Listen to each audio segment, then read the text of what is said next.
This deck started off as a cute +1/+1 counter-based deck, but it turned into an absolute combo machine. Redshift. Rocketeer Chief. Why Redshift? Redshift is another 2-drop legendary creature from the Aether Drift set, and his abilities are just awesome. He's a 2/3 body, which has Vigilance. We can tap him and add mana to our mana pool equal to his power. We can only use this mana for activated abilities. Not only of creatures, but also of artifacts, lands, cycling cards. Crazy, we can use it for any activated ability. He also has an Exhaust ability, one of the new Aether Drift mechanics. Exhaust means we can only use his ability once per game, or per instance we play Redshift. If he leaves the battlefield, goes to the command zone, we cast him again, we can use his ability again, since it's a new instance of the card. It costs 12 whopping mana, which Redshift can pay for with his ability, and we get to put any number of permanent cards from our hand onto the battlefield. Yeah, a real game ender, I know. At first when I saw this commander, I was really planning on building a Gruul good stuff commander. Some valuable creatures, some mana ramp, getting his power up, tapping him to activate his ability and put really big bodies onto the field. But that's not what I went with. I read some articles online and he's actually really easy to make infinite mana with. So we built a combo deck out of it. The main purpose with this deck is generating infinite mana for activated abilities by buffing and protecting Redshift. Through various means, we'll be converting the mana for activated abilities to actual mana we can use to cast spells. We have ways in this deck to draw every single card in it, put it into our hand, then just exhaust and put every permanent we have into play, winning from there. We also play a ton of tutors, so we can tutor up infinite damage combos, infinite mana combos. This deck easily wins the game on turn 5, when opponents don't interact with it. Can even win on turn 4, or as early as on turn 3. It's not a CDH deck by any means, but it's just a really fun one-trick deck you can play with your friends. You'll see what I'm talking about in the video. So as usual, we'll be going really in-depth in this deck, and I'll divide the video up in 6 categories. The combo pieces, acceleration and support, buffing and protecting Redshift, the tutors, the utility lands, and the regular lands. Let's dive straight into the combos. There are 3 cards that are basically made for Redshift. It's really easy to generate infinite mana for activated abilities with these cards and Redshift combined. So there are 2 card combos. With that, we can activate his Exhaust ability and put all the permanents in our hand into play. First up, we have Umbral Mantle. I know, it's a classic card that has been broken many times, for example with Kiki-Jiki combos and stuff. It's a 3 mana equipment with an equip cost of 0. There's a really unique untap ability. Look at the weird symbol. You don't see this much in modern Magic. For 3 mana and untapping the equipped creature, we get to give the creature +2/+2. With Redshift, this means we can tap him with base power of 2, generate 2 mana, put 1 extra mana in, and untap him, granting him 4 power in the process. We can tap him, generate 4 mana, we can untap him again. With the mana generated, it goes to 6/6. We can just keep repeating this and we will have infinite mana for activated abilities this way. Also, Redshift will have infinite power and infinite toughness. Really awesome card, especially because it has a 0 equip cost. Second card, Sword of the Perrunes. Once again, it's a classic card, has been broken and used in infinite combo many times before, but it's perfect for Redshift. It costs 4 mana, 3 mana to equip it to a creature, and we can untap the equipped creature for just 3 mana. Whenever the equipped creature is tapped, it also gets +2 power. So whenever we tap Redshift to generate mana, we will actually always generate 4 mana if he's at base power 2. It's a really weird interaction with the rules and static abilities and stuff. Trust me, I looked it up, you can look it up as well. We will always generate 4 mana, meaning we can untap Redshift again, always netting 1 mana in the process. Again, we can generate infinite mana for activated abilities, infinite untaps on Redshift, and we can just use his Exhaust ability to put our hand into play. Really solid interaction. The third card, and probably the best combo card with Redshift, is Staff of Domination. It has a lot of abilities, but we only care about 3 of these. For 1 generic mana, we get to untap the staff. For 3 generic mana and tapping the staff, we get to untap a creature. For 5 generic mana and tapping the staff, we get to draw a card. You can probably see where I'm going with this. We need to Redshift at least 5 power, and then we can do some absolutely broken stuff with this. When Redshift is at 5 power, we can tap him, generate 5 mana for activated abilities. We can tap the staff for 3 mana to untap him again. For 1 mana, we get to untap the staff, and we still have 1 mana left. So we can tap him again, repeat the process, always netting 1 mana for activated abilities in the process. So we generate infinite mana, and then we can start using the staff's draw card ability for 5 mana as many times as we want. We can just draw the entire deck. When we do, we still have infinite mana for activated abilities. We can activate Redshift Exhaust ability and just put our entire deck into play. Crazy. It's by far the best card with Redshift. We just need him at 5 power, discard on the field, and it's GG. Another card that's really good with Redshift is Aggravated Assault. Used in many combos, has been broken many times. It's a 3 mana enchantment, and for 5 mana, we get to untap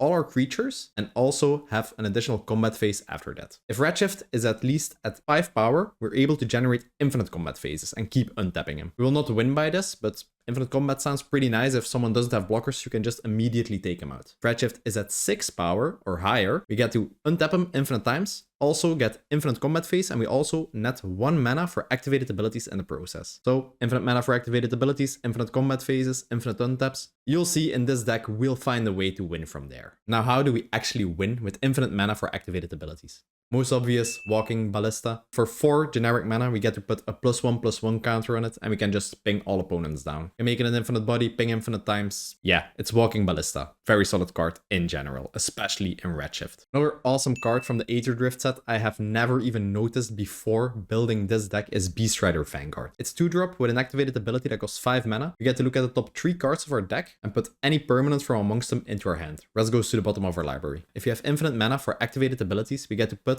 all permanents from our deck into our hand. Then we can activate Redshift and just put all of them into play. Really good card. Just a common, by the way. Flameweave Invoker. I know, on paper, this card looks horrible. It's a 3 mana 2/2 goblin with an activated ability that costs a whopping 8 mana. And it deals 4 damage to each opponent when you activate it. It's a useless card in most cases. In Redshift, when we have infinite mana for activated abilities, it just wins the game. Just keep dealing 4 damage to all opponents over and over again. They can't counter it once it's in place since it's an activated ability. They can run Stifle, which is an absolute nightmare for this deck, by the way, but usually people won't be able to deal with this. We also play some tutors for goblins, which you will see later on in the video. Another combo piece we play that's not related to Redshift at all, just an additional combo in the deck if we, for some reason, cannot win by using Redshift, is Helm of the Host and Goldo. Helm of the Host really has no other purpose beside from comboing with Goldo, which we can tutor up easily. We'll talk more about Goldo when we get to the tutor section. Before we continue to the next part of the video, I really want to thank all of you. We just became a YouTube partner. We couldn't have done this without your support. That being said,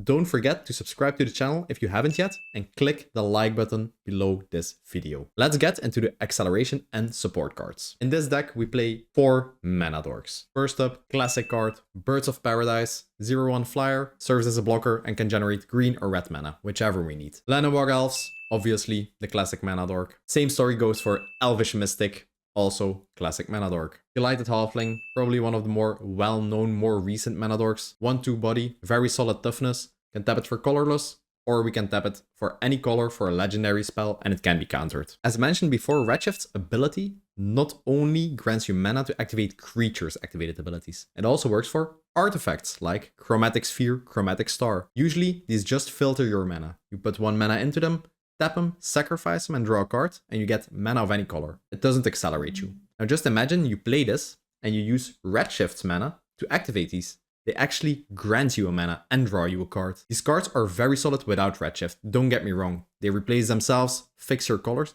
but with Redshift, they actually function as acceleration spells. Really, really, really strong synergy. Same story goes for Mossfire Egg. It's a really old card, same principle. 2 mana to activate it, and we get a red and a green mana, and get to draw a card, so it replaces itself. But with Redshift, we can tap him, pay for the mana, and actually net 2 mana in the process. We basically convert Redshift's mana for activated abilities to actual mana. Really solid acceleration, and since it draws a card, it replaces itself.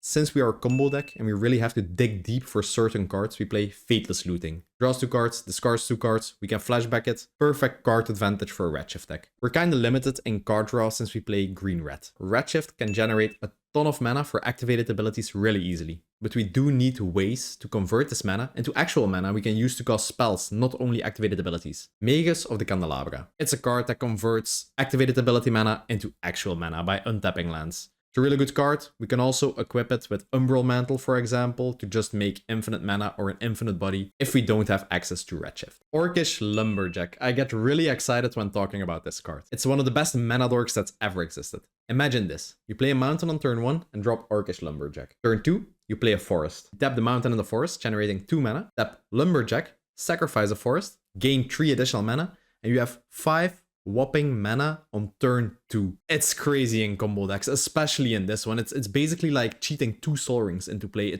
The value is insane. I really don't understand why there aren't more people playing this card. Another way to turn the mana Redshift generates into actual mana is Orochi Leafcaller. For 1 green mana, activated ability by the way, so we can pay with Redshift, he turns any mana we put into it into any mana of any color, which we can then spend for actual spells, not only activated abilities. Very solid 1-drop in this deck. It's a must include. Yeah, it's the acceleration section. Of course, we play Tinderwall. It's a 1-drop. We can sacrifice it at 2 red to our pool. It really accelerates us really early on in the game. It's a really solid card in general if you play a deck that cares about getting to a lot of mana really fast. Another artifact we play is Energy Refractor. When it enters the battlefield, we get to draw a card, so basically replaces itself. When we put 2 mana into it, activated ability, so we can pay with Redshift, we get 1 mana of any color back. Very solid, turns mana for activated abilities into regular mana once again. Good card. Fanatic of Vergonas, it's a 2 mana dork that taps for 1 mana. If you control a creature that has 4 or more power, it actually taps for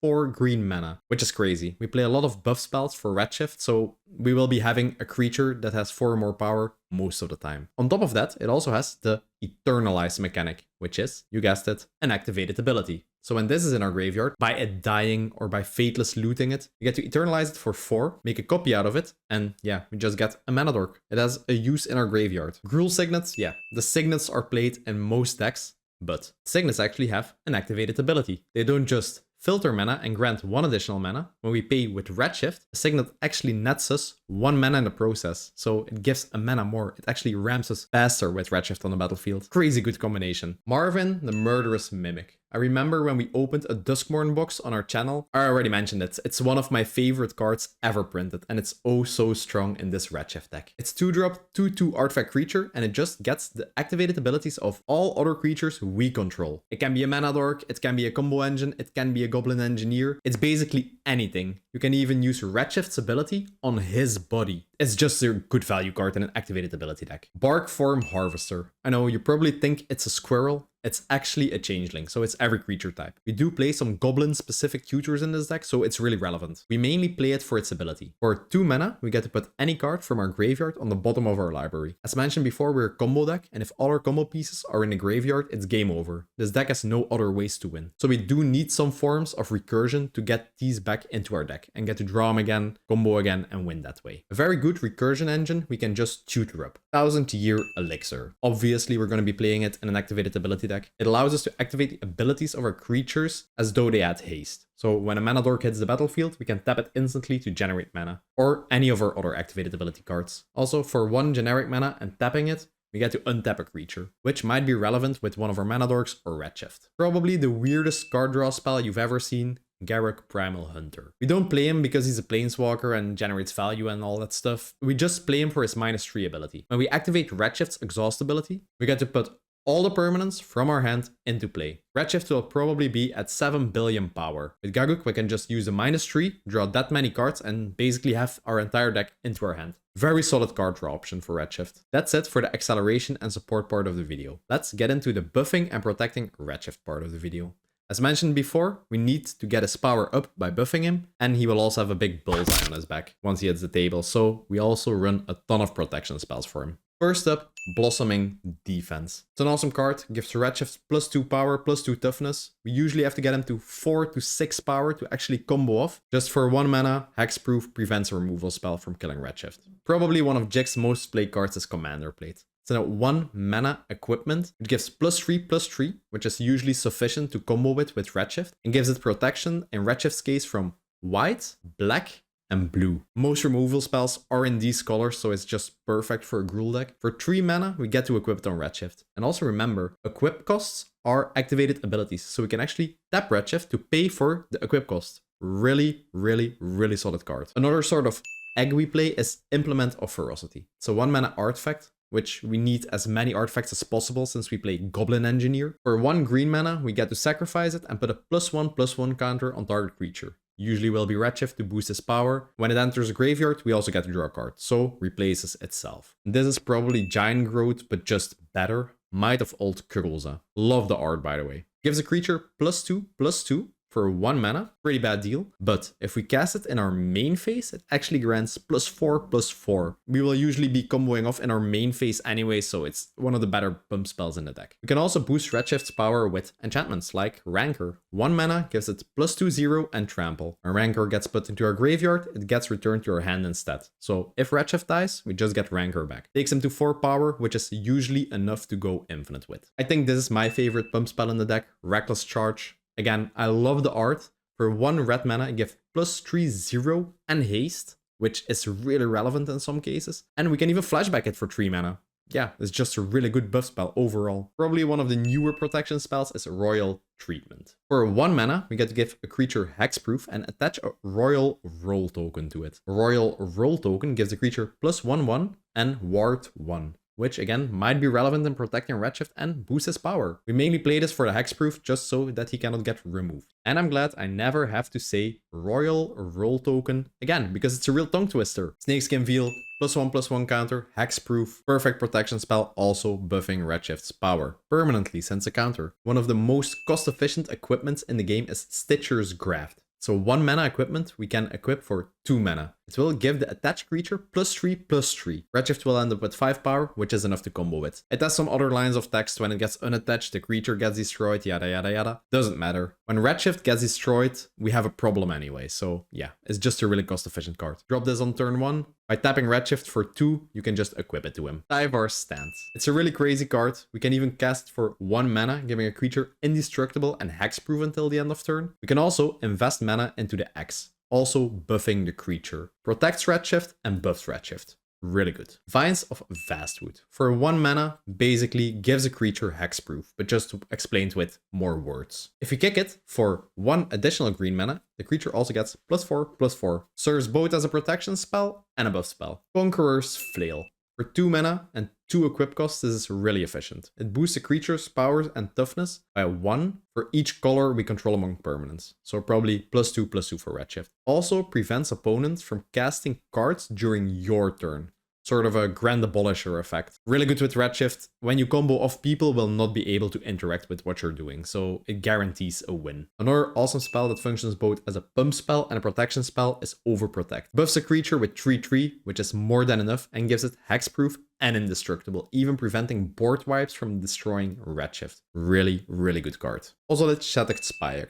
This basically has a hardened scales effect, so meaning when we put a +1/+1 counter on a creature, we get that many counters +1 instead. Really good in itself. We play a few cards that grant counters to creatures, so buffing Redshift to a serious number. For 2 mana and tapping the Ozelet, activated ability, remember, we can use Redshift to pay for this. We get to put a counter on Redshift. Synergizing with the first ability, we actually get 2 counters on Redshift, so he will be at 4 power then. This card also has cycling too. If this card is in your hand, we can cycle it, paying 2 mana to discard it and draw a card. Cycling is an activated ability, so we can use Redshift to pay for this. Later in the game, when we don't need the power anymore on Redshift, we don't need the counters anymore, just tap him, cycle this away, get a new card. Vexing Shusher. If you have a lot of control decks or counter magic in your playgroup, Vexing Shusher is the answer. It's a goblin, so we can tutor it up. It cannot be countered. And for 1 mana, activated ability by the way, we can make target spell uncounterable. You have control players that want to stop your combo, just tutor up a Vexing Shusher and Bob's your uncle. Something that I don't know since I've been editing these videos is a card Well Rested. We can attach it to a creature. When we untap it, it gets 2 +1/1 counters. We gain 2 life and we get to draw a card. Perfect to equip on Redshift. We can just tap him, not even using the mana for anything. When he untaps in our upkeep, we get to draw a card and 2 counters on him.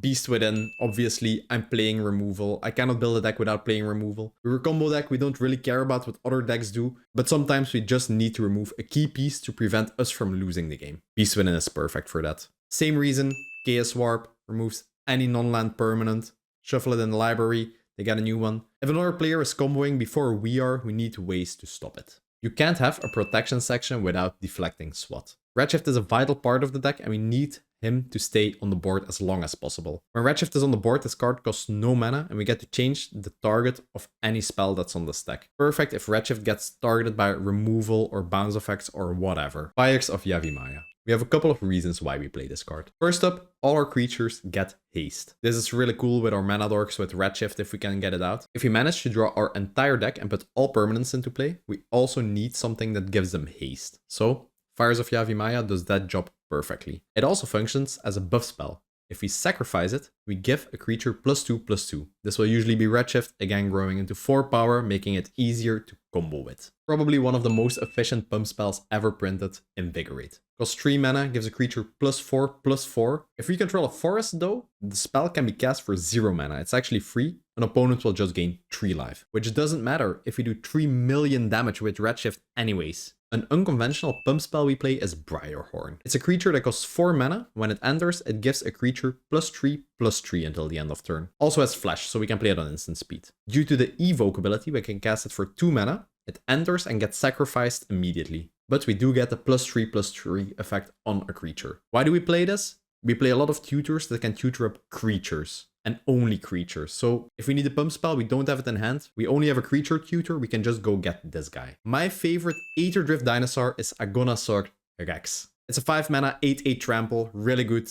And we also really do not care in this deck about this body. We only care about its cycling ability. For 3 mana, we get to cycle him. Discard him, draw a card. Remember, we can use Redshift to pay for the activated ability cost of cycling. When we cycle him, that's when the magic happens. We get to put 2 +1/1 counters on a creature, and it also gets trample and indestructible until the end of turn. It's really easy to get Redshift to infinite power, so the trample is actually really relevant in this deck, since we can just swing through, destroy a player immediately, and the indestructible is just great. No one will see this coming. It's another protection spell, and it has cycling, so replaces itself. It's a really, really, really good card.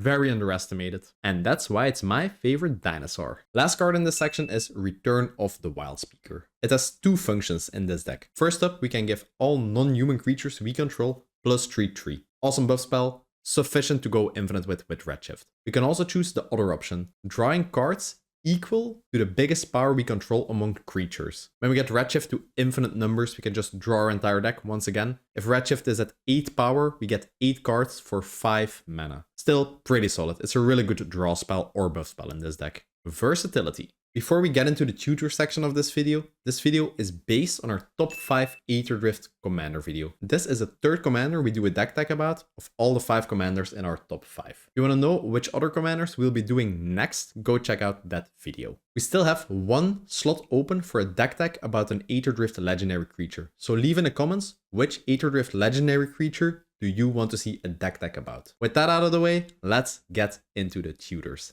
And we play a ton of them. First up, we have Summoner's Pact. It's a 0 mana tutor that tutors up any green creature from our deck to our hand. It does have one big downside though. The next upkeep after we cast it, we have to pay 4 mana or we lose the game instantly if we don't. Still a pretty good card to just tutor up the cards we need. We're a combo deck anyways. We know when we can cast this and win the game. Crop Rotation. Yeah, it's a tutor for lands. We're not a landfall deck or something, but we actually play Inventor's Fair, which is a tutor on a land. We play a ton of good utility lands and Crop Rotation is fantastic in this deck. More in the utility land section later. Classic card for any red player, Gamble. It's a 1 mana tutor. We get to pick a card from our deck, put it into our hand, and then discard a card at random. It's not guaranteed, it's a random effect.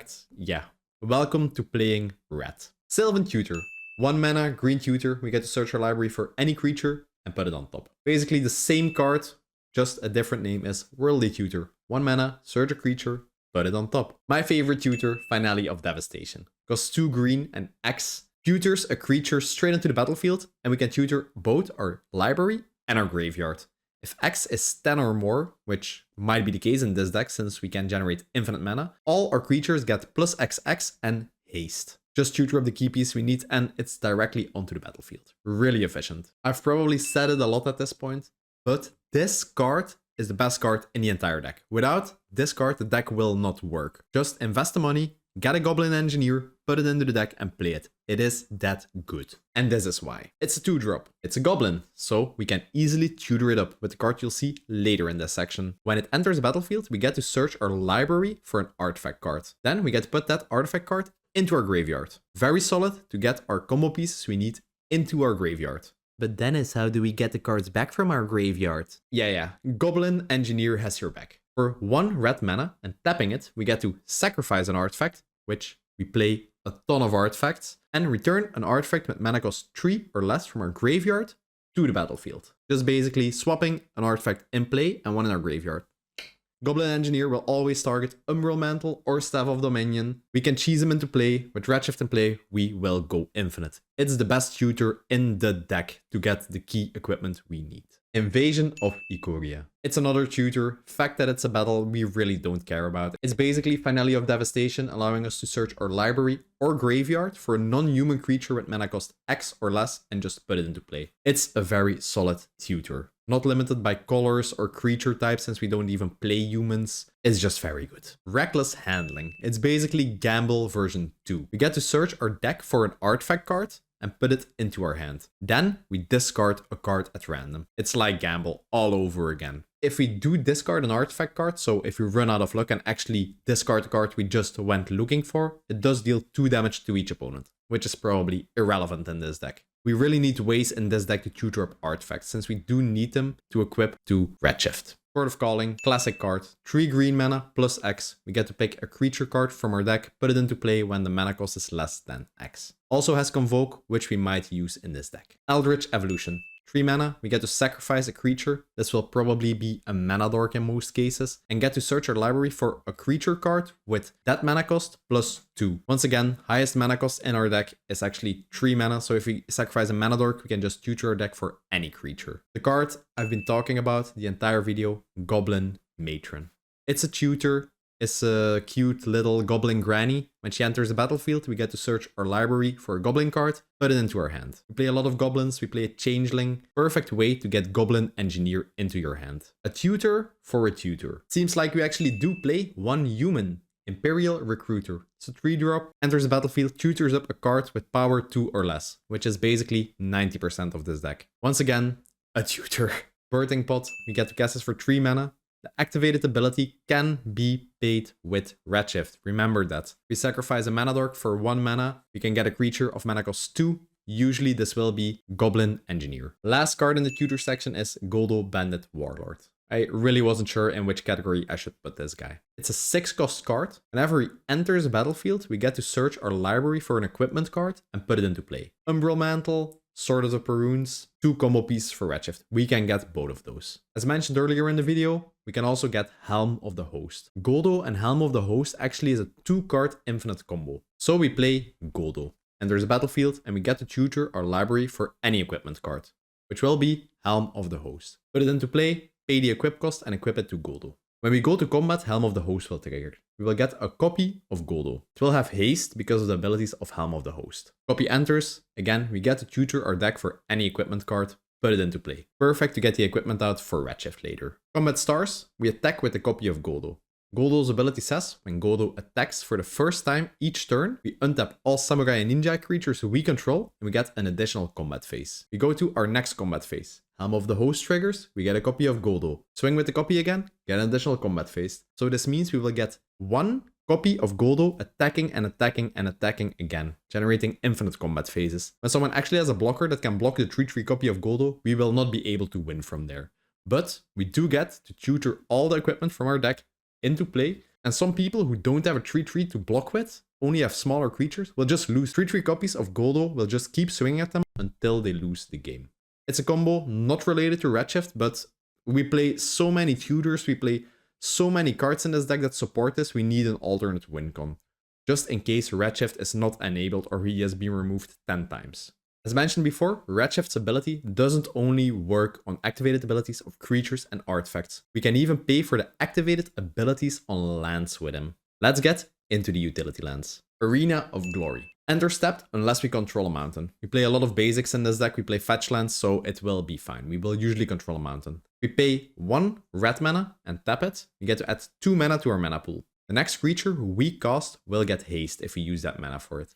Can be relevant in some situations, and there's really no reason not to play it. Once again, I will be mentioning these in every deck tech video I make because I love the channel lands. Since channel is an activated ability. So, once again, we can use Redshift's ability to pay for the cost. Yeah, Boseiju is just a broken land in my opinion. Read it, it's crazy, removes things, it's a good land, enters untapped, taps for green. Yeah, it's very solid. Really old land, Centaur Garden. We tap it, adds green mana to our mana pool, and we take 1 damage. doesn't really matter. When we have threshold, meaning we have 7 or more cards in our graveyard, we can tap it, sacrifice it, and grant a creature +3/3. Perfect pump spell on a land for Redshift. Another pump spell on a land is Heshep Oasis. Can tap it for colorless, can tap it for green if we pay 1 life. For 3 mana and tapping it, we get to sacrifice a desert. Yeah, that's the only desert in our deck, and give a creature +3/3. Remember, we can use Redshift to pay for the activated ability cost. We talked about this one earlier, Inventor's Fair. It's a really good card for artifact decks. Reason we play it, we play a ton of artifact and equipment we actually need in this deck to win the game with, and it's a tutor. If we control 3 or more artifacts, yeah, this land is the reason why we play this many artifacts and mana rocks. We can just tap Redshift, pay for its activated ability cost, search our library for any artifact card, and put it into our hand. Really good. This is also the reason why we play the crop rotation. When we have 3 artifacts out, no way to tutor our deck, we can just crop rotation a forest away, get Inventor's Fair, tap it, and get the equipment that way. If there's one person in your playgroup you like slightly less than the others, Kessig, Wolfragon, and Redshift are the answer. You can generate infinite mana for activated abilities with Redshift. Kessig, Wolfragon has the ability, gives a creature +X0 and trample until the end of turn. Redshift in his little car will be driving, infinite damage, trample, yeah. GG. Okina. Temple to the Grandfathers. Just taps for green mana, doesn't even come in tapped. If we invest 1 green mana, tap it, we get to give a legendary creature +1/1 until the end of turn. Might be relevant in some games with Redshift. Doesn't enter tapped anyways. Talon Gates of Madaga. This land can be used both offensively and defensively. When it enters the battlefield, you get to phase out a target permanent. If someone targets Redshift or plays a board wipe, we can phase him out to protect him. You can also use this on opponents who will, for example, combo off the next turn by a key piece on their board. We can just phase it out, preventing them from winning the game. Land drops can be done on instant speed, so this might not seem useful. But for 4 mana, it has an activated ability. Redshift can pay for this activated ability while it's in your hand. 4 mana, get to put it into play on instant speed and get to phase something out. Really solid land. You should play this in almost any deck. It's just that good. Treasure Vault. When we can generate infinite mana for activated abilities, we can pump it into Treasure Vault, generate infinite treasure tokens, and we have infinite mana we can use for anything that way. Tyrite's Sanctum. Before making Redshift, I had no clue a land like this existed. Can just tap it for colorless, doesn't enter tapped. We can invest 2 mana into this and tap it. Yeah, Redshift can pay for this. Get to put a +1/+1 counter on a creature and it becomes a god. You can invest 4 mana into it, tap it, and target god gets an indestructible counter. We will be making this little goblin pilot into a god, making it indestructible. Jokes aside, it's a very solid land. You get to buff Redshift, you get to make him indestructible. It's good. Yavimaya, Cradle of Growth. It's an awesome land. Turns all of our lands into forest. We play Orcish Lumberjack, so it's really relevant. Also makes our mountains tap for green, so helps us fix our colors. We also play 1 MDFC land. Bridge Works Battle. Buffs a creature, makes it fight something, so Redshift will gain +2/+2. Also acts as a removal spell at the same time. Very solid. Backside is a land we can play 3 life to make it enter untapped. Doesn't have a downside at all. Really no reason not to play this card. Most important section of the video, the regular lands. We play 2 of the artifact lands. For the simple reason they enter untapped, so don't really have a downside. And we need artifacts to sacrifice to Goblin Engineer. So we play the red one and the green one. We play 1 filter land. These are the types of lands you invest 1 mana in and get 2 mana back of any color combination you want. Remember, Redshift's ability can be used to generate mana for activated abilities, including lands. So these lands actually ramp you. Same story for Mossfire Valley. Invest 1 mana, get 2 mana back. With Redshift, this actually nets you 1 mana. Really solid acceleration on a land you would play anyways. Cinderglade. Awesome land, has a mountain and forest types, so we can actually fetch this up with our fetch lands. We play a ton of cards that rely on us controlling mountains and forests, so this is just a great land. We play 1 command tower, obviously. We play 1 pain land, Carplucent Forest, Grove of the Burn Willows, one of the more unique lands for Gruul, just granting opponents life if we tap for green or red. 1 shock land, Stomping Ground, 3 fetch lands. The fetch lands are just really great, help us filter through our deck, reducing the chance we actually draw lands later on in the game. You can also downgrade the land base for this deck if you want to make it cheaper. It will still work. The fetch lands are just a really big benefit. Last but not least, we also play 6 forests and 3 mountains. That's it for our take on Redshift. There are many ways to build this deck, +1/+1 counters, Gruul good stuff. We decided to go with the combo route. We didn't intentionally plan for this to be a combo deck. If life gives you lemons, you gotta make lemonade. If you like this video, don't forget to like and subscribe. And the next commander we'll be talking about will be Ketagamos, the new dawn. Peace.